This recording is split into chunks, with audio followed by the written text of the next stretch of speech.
You're welcome.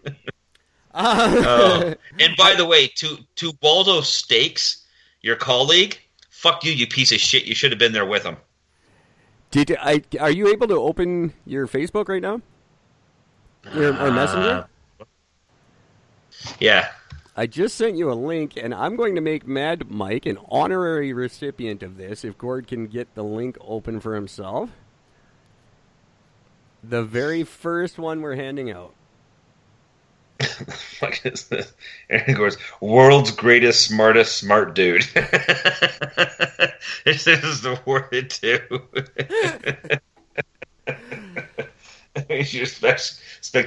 In recognition of your spectacular contribution to Eric and Gord Woodiford, right? That is fucking beautiful. Mad Mike, I declare you the honorary first, world's greatest, smartest, smart dude. Oh, that is genius.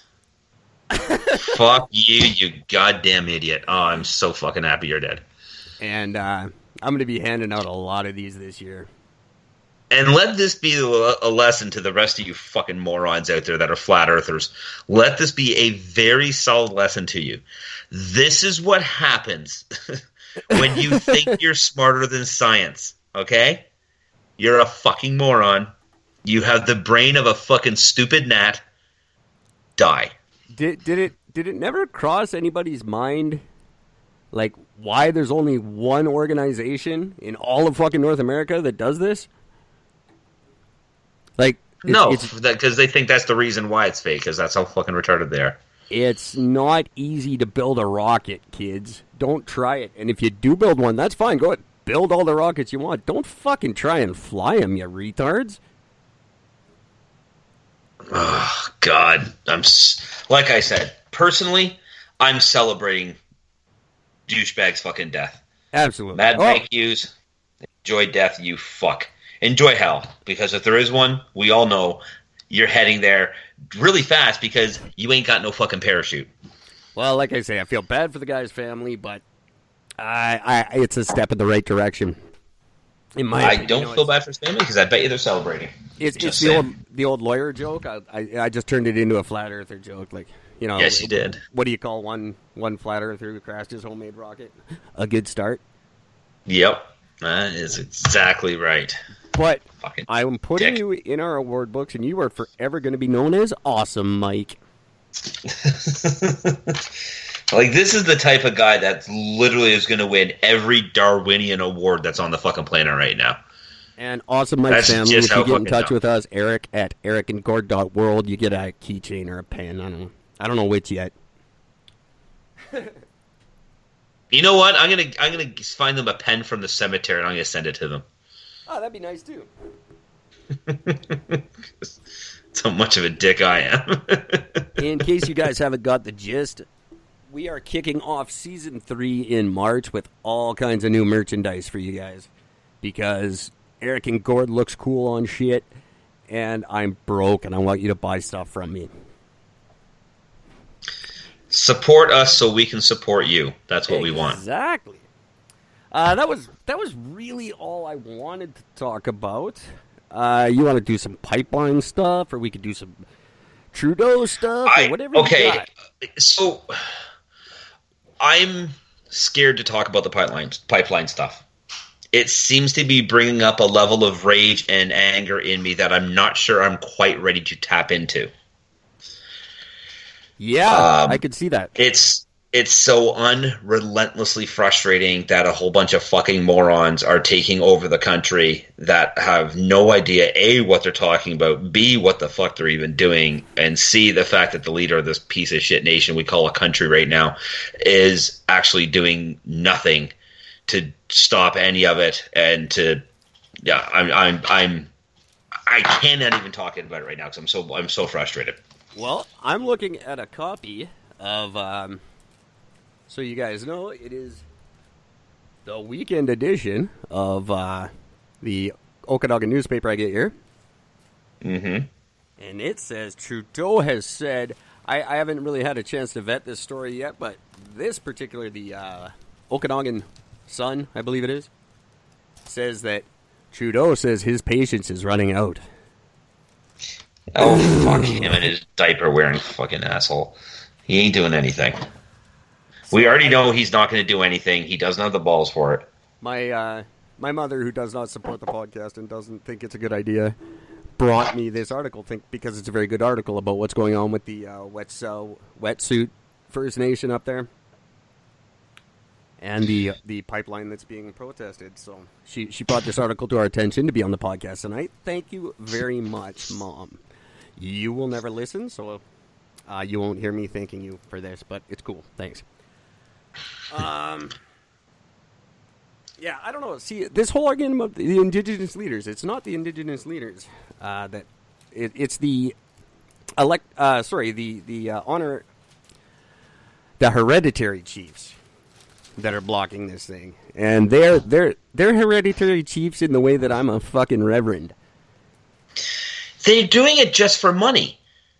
It's all just about them getting money, and it's already just been proven because the oil sands has officially been approved to go through, 100%. It's officially ready to go through because the chiefs have gotten paid, and they literally said, now that we've been paid, off you guys go. Get it going. Start it off. That's exactly right. But these hereditary chiefs come in, and they think they like to fuck with shit. But they don't speak for the people. They are not elected by the people. As I said, they're chiefs in the same way that I'm a fucking minister. Yeah. I paid $40 on the interweb. And that's something we'll have to talk about later, too, because I am an ordained minister now. I even get the collar and everything. I ordered it yesterday.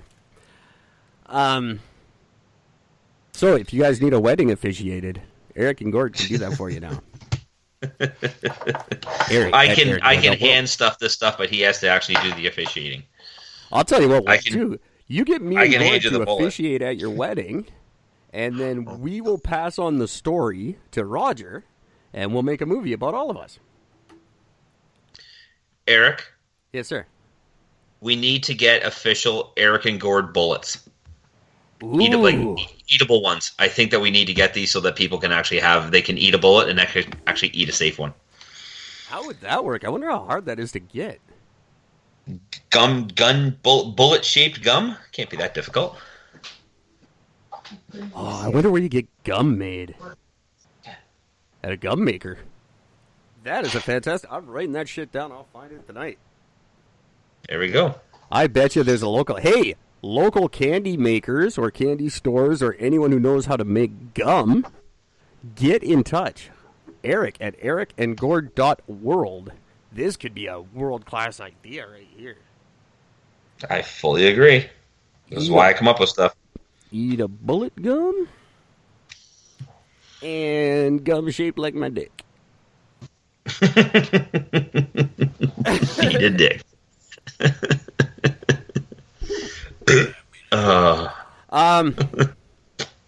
So I don't understand how this is an argument. The only side I have to take on this now is Trudeau, fucking man up and do your job for once in 4 fucking years. Do something other than spend our money and piss us off. Like it's just put your foot down and put an end to this shit. Nope. He's not going to. He doesn't have the balls, and fuck him. Plain and simple. I'm not talking about this, or we're going to get in trouble. Yep. I never get enough of that.